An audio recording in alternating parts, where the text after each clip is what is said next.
नमस्कार. स्वामीप्रसाद किचनमध्ये आपलं मनःपूर्वक स्वागत आहे.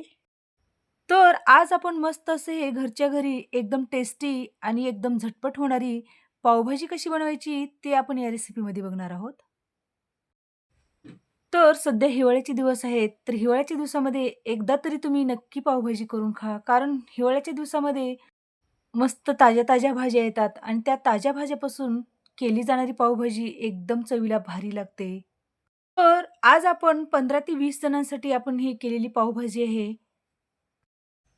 तर आज आपण फक्त कुकरमध्ये न पसारा करता आपण एकदम झटपट बनणारी ही पावभाजी केलेली आहे. तर रेसिपी आवडली तर व्हिडिओला लाईक, शेअर आणि सबस्क्राईब करा आणि बाजूची बेल घंटा नक्की क्लिक करा. चला तर मग वेळ न घालता आपण रेसिपीला सुरुवात करूया. इथे मी बटाटे घेतलेले आहेत, टोमॅटो, शिमला मिर्च, कांदे घेतलेले आहेत, फ्लॉवर, इथे मी फ्रेश वाटाणा घेतलेला आहे, कोथिंबीर, कस्तुरी मेथी, हिरवी मिरची, एक बीट घेतलेला आहे, गाजर, बटर, फोडणीसाठी तेल घेतलेलं आहे, आलं, लसणीच्या पाकळ्या. तर ह्या भाज्या आपल्याला स्वच्छ पाण्याने धुवून छान बारीक-बारीक स्लाइसमध्ये आपल्याला हे भाज्या कट करून घ्यायच्या आहेत. तर इथे मी बटाटे बारीक स्लाइसमध्ये कट करून घेतलेले आहेत, कांदे चिरून घेतलेले आहेत, फ्लॉवर, शिमला मिरची, टोमॅटो,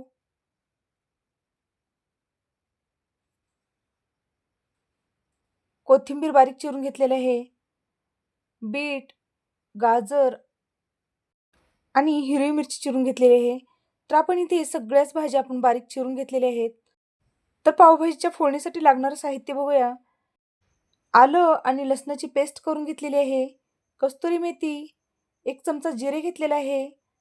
अर्धा चमचा मोहरी घेतलेली आहे. 1 ते 1.5 चमचा हळद पावडर घेतलेली आहे. काश्मीरी लाल मिरची पावडर, चवीनुसार मीठ घेतलेलं आहे. गरम मसाला आणि इथे पावभाजी मसाला घेतलेला आहे. पावभाजी आपण कुकरमध्ये बनवणार आहोत आणि एकदम झटपट ही पावभाजी कुकरमध्ये होते आणि जास्त पसाराही पडत नाही आणि जास्त भांडीही पण भरत नाहीत. म्हणून आपण मस्त झटपट अशी ही कुकरमध्ये पावभाजी बनवणार आहोत. इथे कुकर गरम करायला ठेवला होता. त्याच्यामध्ये तेल घालून घेतलेलं आहे आणि 1 चमचा बटर घालून घेतलेलं आहे. तर हे बटर छान तेलामध्ये वितळल्यानंतर आणि तेल छान गरम झाल्यानंतर आपल्याला याच्यामध्ये मोहरी टाकून घ्यायचं आहे. मोहरी छान तडतडली की त्याच्यामध्ये जिरं टाकून घ्यायचं आहे. जिरं छान फुलून द्यायचं आहे. नंतर आपल्याला त्याच्यामध्ये बारीक कट करून घेतलेली हिरवी मिरची घालायचं आहे. तर इथे बारीक-बारीक चिरून घेतलेला कांदा घालून घेतलेला आहे. कांदा जास्त मोठा न चिरता बारीक-बारीक चिरून घ्यायचा. म्हणजे हा कांदा छान परतला जातो. तर या कांद्याला आपण छान कच्चेपणा जाईपर्यंत छान परतवून घेऊया. नंतर आपल्याला त्याच्यामध्ये घालून घ्यायचं आहे लसूण छान बारीक ठेचून घेतलेलं लसूण घालून घेतलेलं आहे. आल्याची पेस्ट घालून घेतलं. नंतर आपल्याला याच्यामध्ये एक 2 ते 3 चमचे कस्तुरी मेथी घालून घेतलेली आहे. कस्तुरी मेथी ही हॉटेलमध्ये आणि किंवा ठेल्यावर जशी पावभाजी करतात, तर ते सगळेजणच पावभाजीमध्ये कस्तुरी मेथी सगळेजणच घालतात. कस्तुरी मेथी घातल्यामुळे पावभाजीला चव एकदमच भारी येते. तर याला छान एक 2-3 मिनिटं या तेलामध्ये आपल्याला परतवून घ्यायचं आहे. तर याला आपण एक 2-3 मिनिटं असंच मंद गॅसवर परतवून घ्यायचं आहे. म्हणजे याच्यामधला कच्चेपणा निघून जातो. नंतर याच्यामध्ये आपल्याला घालून घ्यायचं आहे बारीक चिरून घेतलेली शिमला मिर्च. शिमला मिरची आपल्याला घालून छान एक 2-3 मिनिटं परतवून घ्यायचं आहे. म्हणजे या शिमला मिरचीमधला छान कच्चेपणा निघून जातो आणि हे शिमला मिरचीचं छान या तेलामध्ये फ्लेवर उतरतो आणि भाजी एकदम चवीला भारी लागते. तर हे शिमला मिर्च आपल्याला एकदम 4 ते 5 मिनिटं आपल्याला या मंद गॅसवर या तेलामध्ये परतवून घ्यायचं आहे. म्हणजे हे शिमला मिर्च छान परतली गेली, की ह्या भाजीमध्ये एकदम ह्या शिमला मिरचीचा फ्लेवर छान उतरतो. नंतर आपल्याला याच्यामध्ये बारीक चिरून घेतलेले टोमॅटो घालून घ्यायचे आहेत आणि छान याला एक 2-3 मिनिटं असंच परतवून घ्यायचं आहे.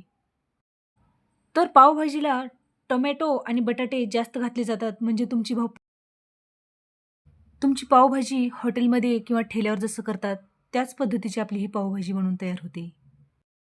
तर टोमॅटो आपण छान परतवून घेतलेला आहे. छान आपला हा टोमॅटो नरम झालेला आहे. तर याच्यामध्ये आपल्याला सुखे मसाले घालून घ्यायचे आहेत. इथे मी हळद पावडर घालून घेतलेली आहे. नंतर याच्यामध्ये काश्मीरी लाल मिरची पावडर घालून घेतलेली आहे, धना पावडर, गरम मसाला. तर पावभाजी बनवताना काश्मीरी लाल मिरची पावडरच घालायचं, म्हणजे भाजीला कलर पण छान येतो आणि चव पण छान येते.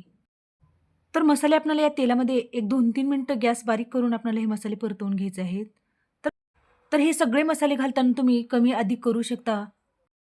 तर या मसाल्याला आपण छान तेल सुटेपर्यंत आपल्याला हे मसाले छान परतवून घ्यायचे आहेत.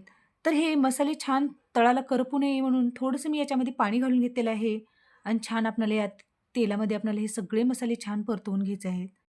तर हे सगळे मसाले आपण या भाज्यामध्ये तेल सुटेपर्यंत आपल्याला याला परतवून घ्यायचं आहे. तर छान आपली ह्या भाज्याला पण तेल सुटलेलं आहे. तर इथे मसाल्यांना छान तेल सुटेपर्यंत आपण परतून घेतलेलं आहे. तर आपल्याला त्याच्यामध्ये जे बारीक चिरून घेतलेले आपल्या भाज्या आहेत, ते आपण याच्यामध्ये घालून घेऊया. तर इथे मी गाजर घालून घेतलेलं आहे, बारीक चिरून घेतलेला बीट, फ्लॉवर आणि आपण हे बारीक चिरून घेतलेले बटाटे घालून घेतलेले आहेत. 1 वाटी फ्रेश वाटाणा घालून घेतला. चवीनुसार मीठ घालून घेतलेलं आहे. कोथिंबीर घालून घेतलेलं आहे. तर आपण इथे सगळ्या मिक्स भाज्या घालून घेतलेल्या आहेत. तर या सगळ्या मसाल्यामध्ये आपण घेतलेल्या सगळ्या मिक्स भाज्या आपल्याला या मसाल्यामध्ये परतवून घ्यायच्या आहेत. तर या भाज्याला आपल्याला तेल सुटेपर्यंत एक 4-5 मिनिटं मंद गॅसवर आपल्याला हे सगळ्याच भाज्या छान परतवून घ्यायच्या आहेत. असं केलं की काय होतं माहिती आहे का? भाजीला चव छान येते. सगळ्या भाज्यामध्ये हे मसाल्याचं फ्लेवर उतरतं आणि भाजी चवीला एकदम भारी होते. तर आपण इथे सगळ्या भाज्या या मसाल्यामध्ये मिक्स करून घेतलेल्या आहेत. तर या भाज्यामध्ये आपल्याला पाणी घालून घ्यायचं आहे. शक्यतो आपण पाणी गरमच करून घालायचं आहे. तर इथे मी पाणी गरम करून घेतलेलं आहे आणि त्या भाज्यामध्ये घालून घेतलं. तर या भाज्यामध्ये पाणी घालताना आपल्याला व्यवस्थित हे सगळीच भाजी बुडली पाहिजे या पाण्यामध्ये, एवढं आपल्याला पाणी घालून घ्यायचं आहे. तर इथे तुम्ही बघू शकता व्यवस्थित या भाज्या पाण्यामध्ये बुडत आहेत. इतपत आपल्याला या भाज्यामध्ये पाणी घालून घ्यायचं आहे आणि या भाजीला छान उकळी काढून घ्यायचं आहे. उकळी आल्यानंतर आपल्याला या कुकरला झाकण लावायचं आहे. तर भाजी कुकरमध्ये गरम असताना झाकण काढून आपल्याला या कुकरचं टोपण लावून घ्यायचं आहे. नंतर आपल्याला त्याच्यावरती कुकरची शिट्टी लावून आपल्याला एक 4 ते 5 आपल्याला याच्या शिट्ट्या करून घ्यायच्या आहेत. तर इथे मी एक 4 ते 5 कुकरच्या शिट्ट्या करून घेतलेल्या आहेत. तर कुकर आपला हा छान कोमट थंड झाल्यानंतरच आपल्याला हे कुकरचं टोपण काढून घ्यायचं आहे. जर तुम्ही एकदम गरम कुकर असल्यावर जर तुम्ही टोपण काढलात, तर आतल्या भाज्या कच्च्या राहण्याची शक्यता असते. म्हणून एकदम कुकर गरम असल्यानंतर आपण हे कुकरचं टोपण काढून घ्यायचं नाही. तर इथे तुम्ही बघू शकता एकदम 4 ते 5 शिट्ट्यामध्ये आपल्या ह्या भाज्या ह्या सगळ्या मऊसूत शिजल्या गेलेल्या आहेत. तर इथे तुम्ही बघू शकता आपल्या मस्त भाज्या शिजल्या गेल्या आहेत. तर सगळ्यात शेवटी आपल्याला पावभाजी मसाला घालून घ्यायचा आहे आणि आपल्याला याच्यामध्ये कोथिंबीर घालून घ्यायचं आहे. तर हा पावभाजी मसाला आपल्याला या भाज्यामध्ये छान एकजीव करून घ्यायचा आहे. तर छान एक मसाला एकजीव करून घेतलेला आहे आणि पुन्हा गॅस मी चालू केलेला आहे. नंतर आपल्याला पावभाजी मॅशरनं आपल्याला हे भाज्या सगळ्या स्मॅश करून घ्यायच्या आहेत. तर आपले हे भाज्या छान एकदम मऊसूत शिजलेले आहेत म्हणून जास्त फार आपल्याला याला स्मॅश करायची गरज लागणार नाही. तर बघितलात तुम्ही अशा पद्धतीने आपल्याला एकदम झटपट आपल्या ह्या भाज्या स्मॅश होत आहेत. तर हे सगळ्या भाज्या आपण एक 4 ते 5 मिनिटामध्ये बारीक स्मॅश करून घेतलेल्या आहेत. तर इथे आपली भाजी छान स्मॅश झालेली आहे. जर तुम्हाला भाजी घट्ट जर वाटत असेल, तर तुम्ही याच्यामध्ये थोडंसं कोमट पाणी करून आपण या भाज्यामध्ये घालवू शकता. तर मस्त अशी आपली भाजी स्मॅश झालेली आहे. तर याच्यामध्ये बटर घालून घेतलेलं आहे. जर तुम्हाला बटर आवडत नसेल, तर तुम्ही इथे 1 चमचा तूप पण घालून घेतलात तरी पण चालेल. तर या पावभाजीला तुम्ही जितकं बटर आणि जितकं तूप घालाल, तेवढं ही पावभाजी आपली चवीला छान लागते. तर बटर घालून आपल्याला एक 2-3 मिनिटं असंच शिजवून घ्यायचं आहे. तर या पावभाजीला आपण कोणताही कलर घातलेला नाही. बिन कलर घालता आपल्या भाजीला कलर किती सुंदर आलेला आहे बघा. तर इथे आपली एक 15 ते 20 जणांसाठी आपण केलेली पावभाजी म्हणून तयार झालेली आहे. तर मस्त अशी ही आपली घरच्या घरी आणि घरगुती साहित्यामध्ये एकदम पटकन होणारी कुकरमध्ये एक 15 ते 20 मिनिटामध्ये आपली ही पावभाजी बनवून तयार होते. तर ही भाजी एका प्लेटमध्ये सर्व्ह करून घेतलेली आहे आणि त्याच्यावरती एक बटरची स्लाईस ठेवलेली आहे. तर आपल्याला इथे पावभाजीसाठी आपण पाव भाजून घेणार आहोत. तर इथे मी गॅसवर तवा ठेवलेला आहे. त्याच्यामध्ये बटर घालून घेतलं आणि थोडीशी कोथिंबीर घालून घेतलेली आहे आणि त्याच्यावरती 2 पाव ठेवून छान आपल्याला ह्या पावाला भाजून घ्यायचं आहे.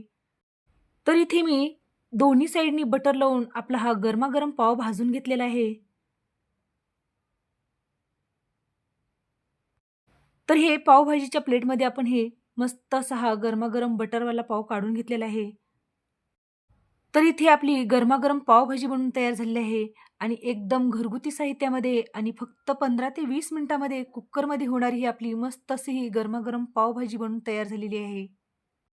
तर मस्त अशी ही एक 15 ते 20 जणांसाठी केलेली आपली ही पावभाजी, एकदम झटपट बनणारी ही पावभाजी बनवून तयार झालेली आहे. तर तुम्ही अशा पद्धतीने कुकरमध्ये एकदा जरी पावभाजी केलात, तर तुम्ही सारखं-सारखं कुकरमध्येच पावभाजी कराल. तर अशाच नवीन-नवीन रेसिपीसाठी तुम्ही माझ्या चॅनलवरती जर नवीन असाल, तर स्वामी प्रसाद किचन या चॅनलला तुम्ही एक लाईक, शेअर आणि सबस्क्राईब करा आणि बेल आयकॉनला क्लिक करा. धन्यवाद.